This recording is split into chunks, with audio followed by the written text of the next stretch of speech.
Ashamar kafuuni akkam jirtan kabajamtoota fi jaallatamtoota maatiiwwan lammii miidiyaa kanneen biyya keessa jirtan sababa guddaa yookaan qormaata guddaa uummanni Oromoo amma keessa galee kana sababeeffachuudhaan miidiyaan keenya lammiin oduulee biyya keessaa guyyaadhaan isin biraan gahaatiin ture sababa kanneen wal qabatu jecha duubatti harkifachuu oduulee biyya keessaa biyya alaa isin biraan gahaatiin ture nookfachaa hin jennaan. Gaabiraati nammoo lammii miidiyaan amma dura hilif miidiyaa jechuudhaan kan beekamaatiin ture amma maqaasaa geeddaruudhaan haala uummata keenya uummata hundaa fi uummata Oromoo hundaa mijaa'utti kara lammii miidiyaatti jijjiiruudhaan hawaasnis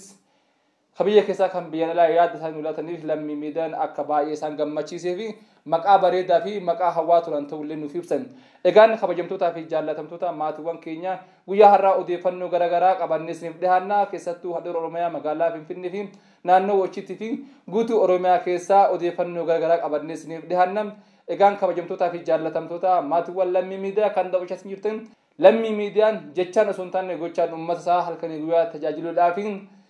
kutateetiin morateetiin jira kan tamsasaatiin jirru handhuura Oromiyaa magaalaa Finfinneetii oduu guyyaa har'aa yookaan odeeffannoo guyyaa har'aa isin biraan geenna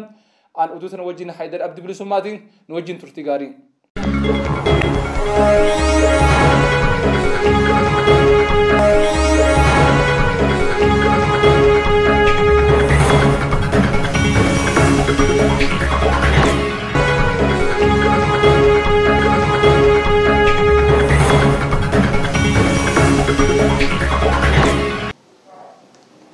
Egaan kabajamtoota jaallatamtoota lammii miidiyaa kan taatan hundinuu kan biyya alaa biyya keessatti oduu keenya guyyaa har'aa dhageeffachaa jirtanii hiriyoonni koo Numeer Huseenii fi akkasuma Bilisummaa Hayyuu Huseen oduulee isaanii na biraan gahuun duratti odeeffannoo gaggabaabaa isin biraan gahaa. Egaan odeeffannoon odeeffanne keessaa tokko miidiyaalee hawaasaa gubbattuu kan deemaatiin jiru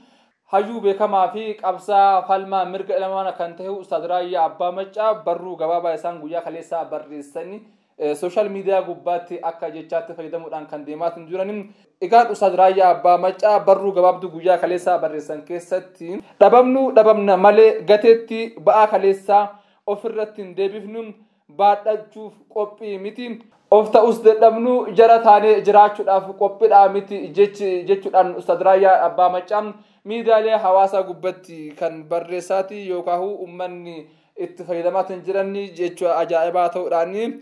Egaan kabajamtoota keenya gama biraatiin ammoo namoonni afaan Amaaraatiin barreessanii mudannoon yookaan akkaataan hoogganaan qabsoo uummata Oromoo kan ta'e obbo Jawaar Mohaammed ajjeefamuu artist Haacaaluu Hundeessaatiin wal qabseen isaan dabalatee namoonni hedduun mana hidhaatti darbaman namni tokko kan afaan Amaaraatiin barreesseen haalli Jawaar Mohaammed itti deemaatiin jiru yookaan xiyyeeffannaan Jawaar Mohaammeediif kennan haala adeemsa Iyyaasuu fakkaatee jechuudhaan barruusaa afaan Amaaraatiin kan barreesseen sababni isaan lamaan wal fakkeessu walqixxummaa sabaa walqixxummaa amantii ta'uu isaallee namni kun kan barreessedha. Egaan gama biraatiin ammoo namoonni hedduun ajjeefamuu artist Haacaaluu Hundeessaatiin wal qabsiiseen akkasuma Jawaar Mohaammeedii fi hiriyoota isaa baay'een paartiilee garaagaraa irraa paartiilee Oromoo hundarraa kanneen hidhamanii wal qabsuudhaan namoonni hedduun as keessatti abbootiin qabeenyaa hayyooleen doktoroonni hedduun sababa keessattuu Jawaar Mohaammed hidhamuudhaatiin kanneen as keessatti dagataman hedduu jiraachuu isaaniillee hawaasni ni dubbata akka komiitti illee ni kaasanii kanneen keessaa abbootii qabeenyaa godinaalee Oromiyaa garaagaraa keessaan baay'inaan kan himamaatiin jiru keessa ammoo abbaa qabeenyaa godina Arsii Lixaa Haaji Baatii Wattiyee akkasuma barsiisaa yuunivarsiitii Finfinnee kan ta'e Dr. Huseenii gama biraatiin ammoo Laqqabaa Waariyooti kanneen biraallee godinoota Oromiyaa garaagaraa keessatti namoonni gurguddaan ijoon uummata Oromoodha. Artistoota irraa abbootii qabeenyaa irraa qaamolee siyaasaa irraa uummanni Oromoodhaa jumlaadhaan hidhatti darbamuun ni beekama. Kana keessa ammoo namoonni gurguddaan silaa sagalee taafuu fi malu keessaa kanneen akka mufiitti kaasan kanneen gama biraatiin ammoo guyyaa har'aa artistiin gameessi beekamaan artist Jaafar Yuusuf handhuura Oromiyaa magaalaa Finfinnee naannoo Booleetti humna tikaa mootummaatiin qabamee hidhatti darbamullee himaatiin jiran. Egaan kabajamtootaa fi jaallatamtoota odeeffannoon gaggabaabaan biyya keessaa guyyaa har'aa sana fakkaatti. Gamanummaan ammoo hiriyoota koo guyyaa har'aa oduu gaggabaabaa qabatanii dhiyaatanii dhimma irreecha bara baraa kanarratti mootummaan namoota muraasaan akka kabajamu labsee kaardii qoodaa jiraachuullee kan dubbatan uummanni Oromoo ammoo dhimmi ayyaana yookaan irreechaa waan mootummaa yookaan qaama dhuunfaa namate hangate ilaalatu sun taane kan ummata keenyaati waan ta'eef akka barbaanetti bakka barbaanetti kabajne jechuudhaan imalaa jiran namoonni hedduun ammoo kanneen dursanii magaalaa Finfinnee seenuudhaaf iddoowwan garaagaraa irraa Oromiyaa magaalaa Finfinnee seenaatiin jiran akka qabamaa hidhamaatiin jiran illee odeeffannoo nu biraan gahaatiin jira oduu kanallee duuka buunee ka isin beeksifnudha gama biraatiin ammoo kanneen Oromiyaa magaalaa Finfinnee hoteela garaagaraa ayyaan irreechaa kabajuudhaaf jala bultii as turan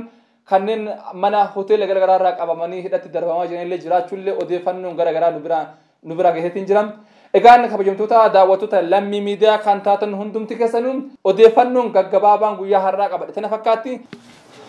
egaan kabajamtoota fi jaallatamtoota lammii miidiyaa kanneen biyya keessa jirtan odeeffannoon guyyaa har'aa Oromiyaa magaalaa Finfinnee irraa qabannes ni dhiyaanne tana fakkaatti